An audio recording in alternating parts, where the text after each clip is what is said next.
नमस्कार, आपके साथ मैं हूं सपना मदेश और आप देख रहे हैं जगत न्यूज 24। तो आइए शुरुआत करते हैं कुछ खास खबरों से। महाराष्ट्र के बल्लारपुर में बल्लारपुर नगर परिषद का चुनाव के अंतर्गत वार्ड क्रमांक 9 में कल 20 दिसंबर को होने वाले मतदान तथा 21 दिसंबर को होने वाली मतगणना के मद्देनजर पुलिस स्टेशन बल्लारपुर की ओर से शुक्रवार आज 19 दिसंबर को रूट मार्च निकाला गया।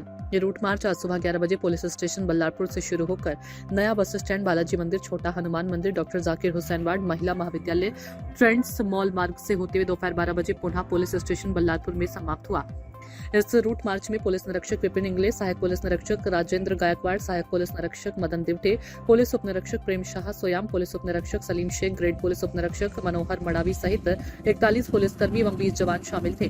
चुनाव प्रक्रिया शांतिपूर्ण, निर्भीक एवं पारदर्शी वातावरण में संपन्न हो तथा कानून एवं व्यवस्था बनाए रखने के उद्देश्य से ये रूट मार्च निकाला गया। ऐसी जानकारी बल्लारपुर पुलिस निरीक्षक विपिन इंगले ने जगत न्यूज को दी।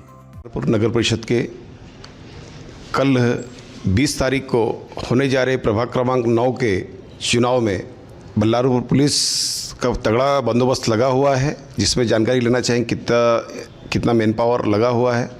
आदरणीय श्री विपिन इंगळे साहब। बल्लारपूर नगर परिषद निवडणूकमध्ये उद्या प्रभाग क्रमांक 9 मध्ये निवडणूक आहे आणि त्या दरम्यानमध्ये मतप्रक्रियेदरम्यान 6 बूथ असून 6 बूथवर पोलीस बंदोबस्त लावण्यात आलेला आहे।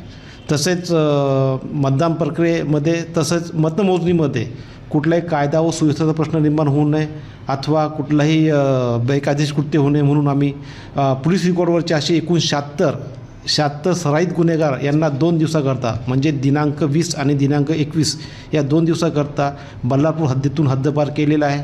तसेच मी नागरिकांना पोलिसांतर्फे आवाहन करतो की त्यांनी आपल्या मतदानाचा अधिकार बिनधास्त वापरावा आणि कुठल्याही भीतीला बळी न पडता त्यांना कुठलेही बेकायदेशीर कृत्य दिसून आले तर पोलीसच्या 112 क्रमांकावर संपर्क साधावा आणि पोलिसांना अवगत करावे। धन्यवाद। धन्यवाद सर। ऐसे ही अपडेट्स के लिए देखते रहें जगत न्यूज 24 और हाँ, हमारे चैनल को लाइक, शेयर और सब्सक्राइब करना बिल्कुल ना भूलें।